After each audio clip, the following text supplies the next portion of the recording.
Well guys, welcome back to the channel. Welcome back to Tech Talk. This will be Tech Talk number 15 by number. We had a special request from one of our patrons that we talk about suspension. We're doing a carb job right now, and we're going to get to the suspension part of it real quick. It should be kind of a cool episode. But I just wanted to found something different today that I haven't seen a lot of, or anything really. But customer was complaining of carb issues. It wasn't running really great. It seemed like it was carburetor related. Went through the carbs, didn't see anything definitive. Pulled some spark plugs, and you know, you gauge the spark plugs performance by color typically. Black too rich, white too lean, gold or nice little brown thing is ideal. This almost like green, like green on the tip of the spark plug, and that really. Fuel's that bad?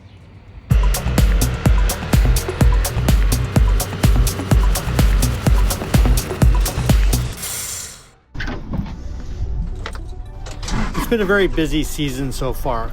With a coworker like Brindy, she's always got people who are happy to see her.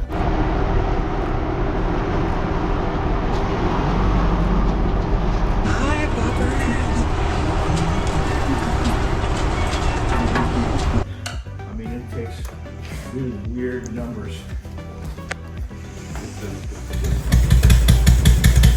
It's only been 9 years. Quite honestly, I almost completely lost faith in this project actually coming back to life, but it did.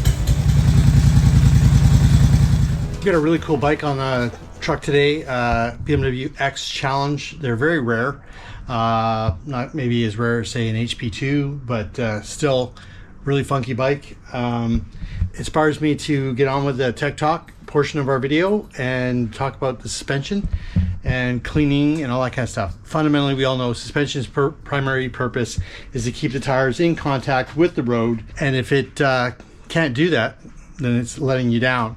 You're going to lose traction, stability, and could very well have a crash. A lot of people don't optimize their suspension. A lot of people just take it for granted. They don't check it. They don't make sure that it's clean.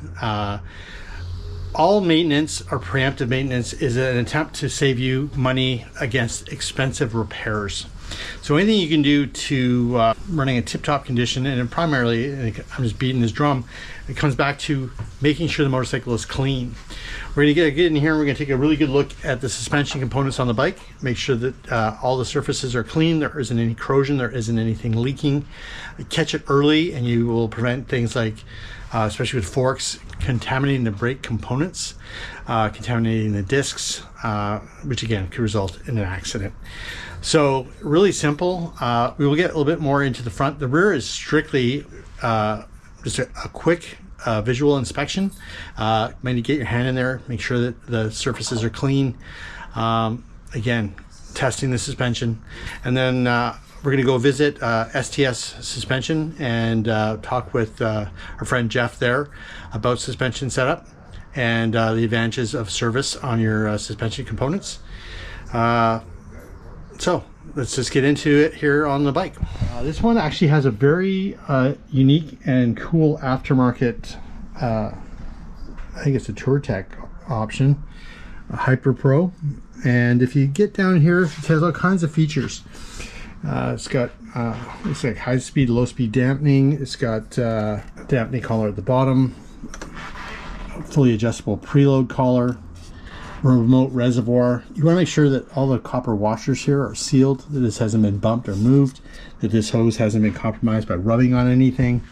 And then if you take a really good look in here at the shock body, you'll actually see a telltale of where the shock has been moving, and there's a little residue of oil right here, which means that it's something that we should keep an eye on. This bike's in absolutely great condition. It's super clean, and it makes this whole job a lot easier.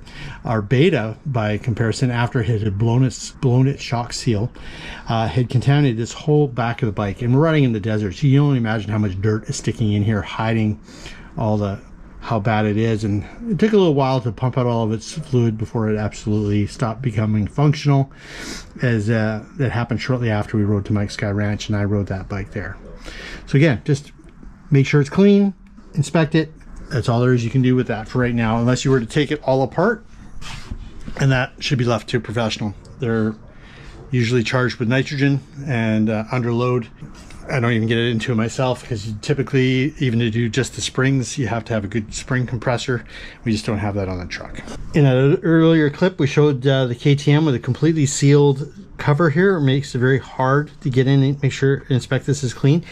Well, everyone knows dirt bikes get dirty suspension. When you look at this fork guard here, and it hides a lot of stuff in here. Even with this, if we were to pull this off, which I think I might do, because we're going to do a front tire on this as well, is just to inspect and see if Jeff has missed the back side of the shock. So I went and did the cap all the way back there. I did like 6 stops.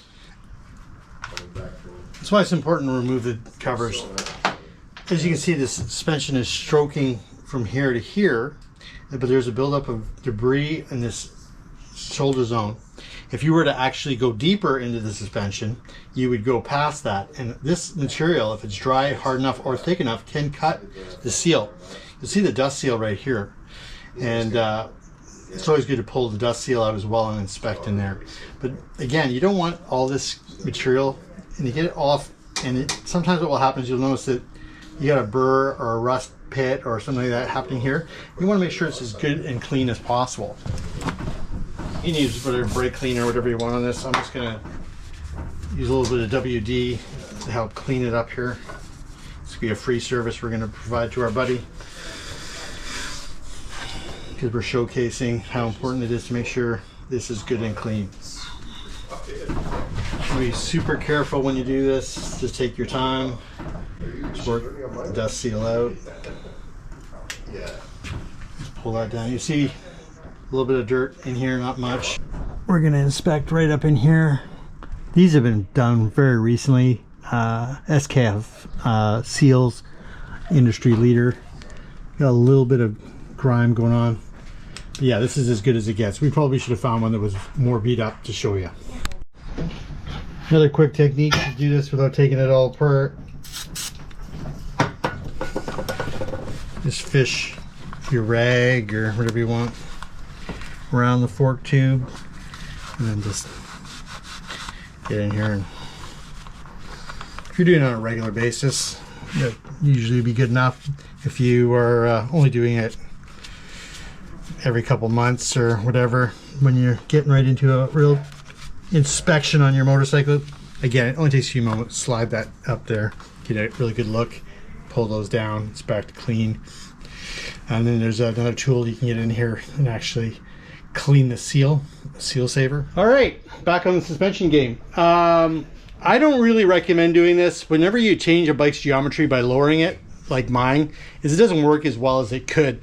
Unfortunately, some of us who are inseam challenged, we can't touch the ground on a nice tall bike, so it makes a lot of sense. I actually rode my 501 really well because I could dab it this winter, and I probably saved a couple probably embarrassing falls, but I kept using up the suspension travel. So we're gonna maybe compromise. I won't go back to full height, but I'm definitely gonna bring it back up. So today we're installing an adjustable lowering link, and I just wanted to bring it to everyone's attention because as cheap as it was off Amazon, it's really got this cool feature of adjustability, and it's like one bolt in, one bolt out, and it's got, I'm going to show an up close video here of, it's got this really kind of cool cam, and that changes the length of the link, which is what gives you the up and down action, but it's got teeth on it, and it gets indexed, and it's even numbered. So that would make it as short as possible, and then this would make it as long as possible. And so it looks like it goes up to, so yeah, 7 positions. And we're going to put it on the bike here and see what it does. I'm just going to remove the stock link from it right there. And again, I don't totally endorse this, but we do what we're told sometimes, and that's the way it goes. I'm on my way to STS Suspension, and keep a close eye on how much work my front suspension is doing.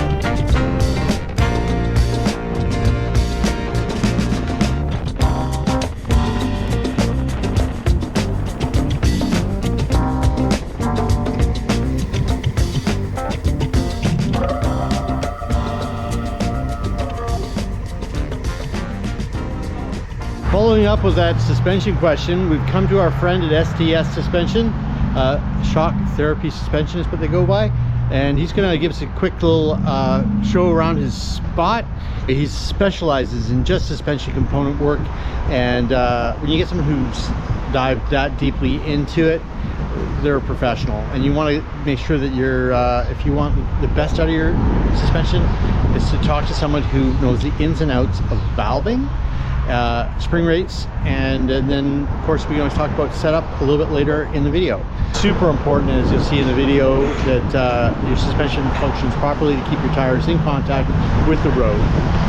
This is his shop here, and I highly recommend you come visit this man. Look at that T7. Woo! All bike service, as I've said like over and over again, it's about dirt. Yeah, and you can prolong the life of your bike. You can prolong the life of the components of the motorcycle. You can save yourself some money by being proactive. Regular maintenance is Regular huge. maintenance. Yeah. And the big thing too is it's like in your owner's manual, it will suggest certain fluids be changed by year. And you know, having your fork fluid flushed out of your bike every couple of years is actually in the service manual. Yeah, and even more. I mean, dirt especially, like 40, 60 hours max, that oil breaks down just like engine oil. I mean, you're gonna notice a huge difference on performance. People forget it's a slow progression as you're riding it. You don't feel it deteriorate, but then you jump back on after it's been serviced, and it feels like a brand new suspension again. Yeah, and I think it's the most overlooked part of a motorcycle. All my customers for years have been going, I need more power, or I need more shiny bits, or that kind of stuff. And tires and suspension are, if you want to be a good rider, if you want to be a safer rider, if you want to be a faster rider, are the number one things you can do to improve your bike. It's the best place to spend your money. And maybe we'll talk about that a little bit. Absolutely. I always tell customers of mine that, you know, at least getting the suspension operating in the correct range or as close as possible for you is a huge thing. Then you're not fighting the motorcycle quite so much. Absolutely. I mean, number one, first thing, springs. Get the right springs. Jeff will be able to dial you to being perfect, like measuring you out, getting all your weights set up, and then get your bike suspended for you. Absolutely. Well, good morning. Good morning, dude. My good friend Scott came by and we looked at his bike and discovered it has no dampening in the rear shock. And I thought he should have some of that because he's trying to get better as a rider.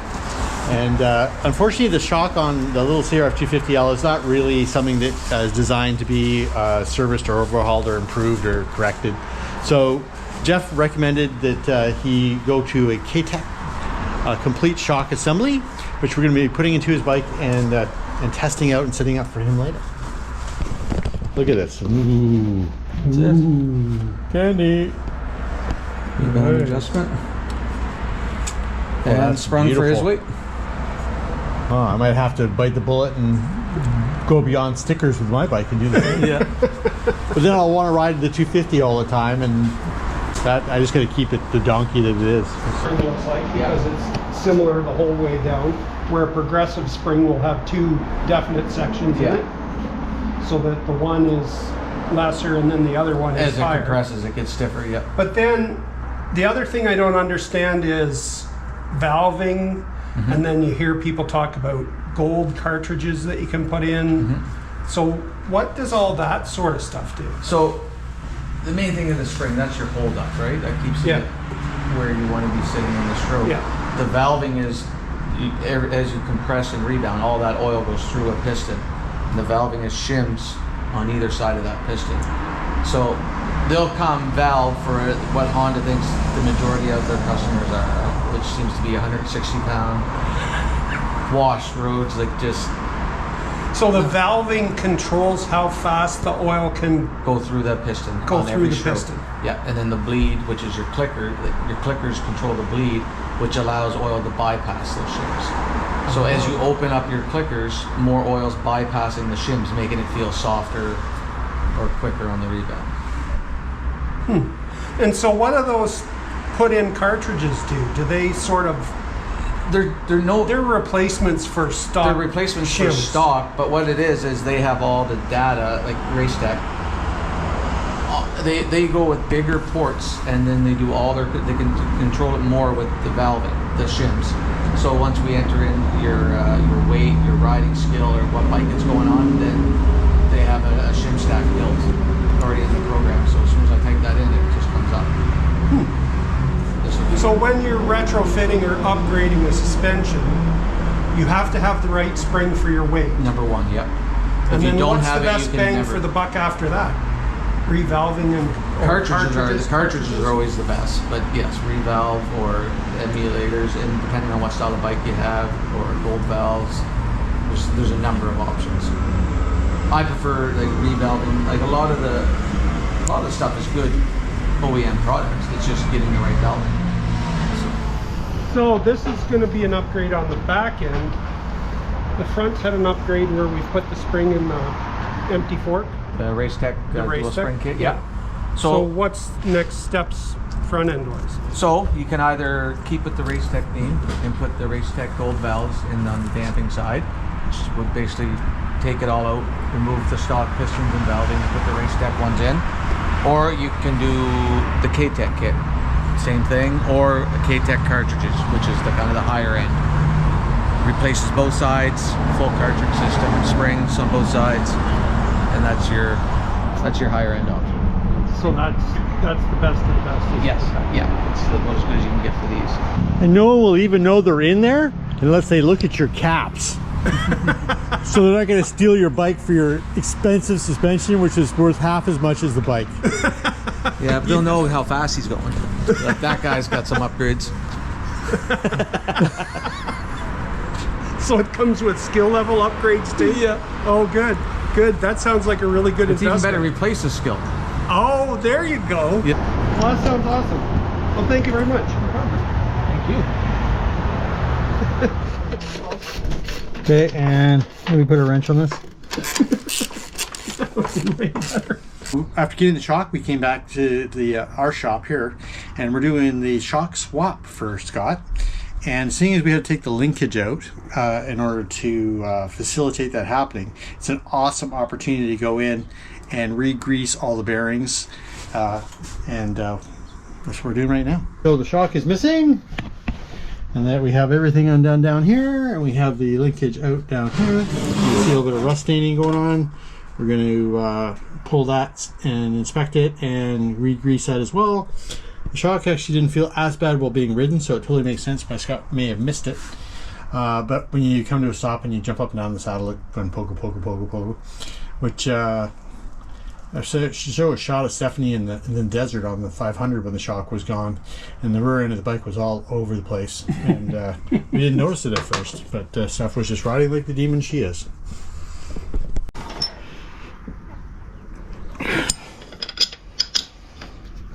Super important you get these done up right, because having them fall off makes for a lot of trouble.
Please remember to like, share, and subscribe.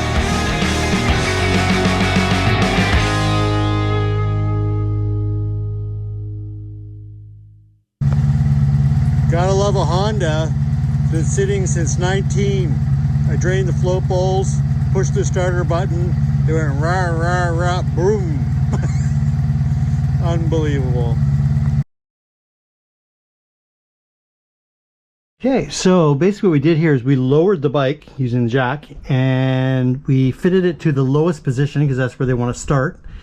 And the really cool thing is, like, see, you just got to pull this one, change it, and then you can just change the height of the bike.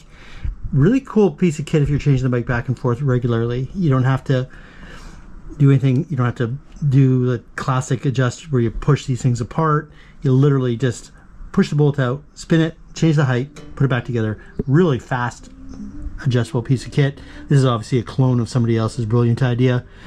But yeah, we're gonna torque these up to value and we'll be done.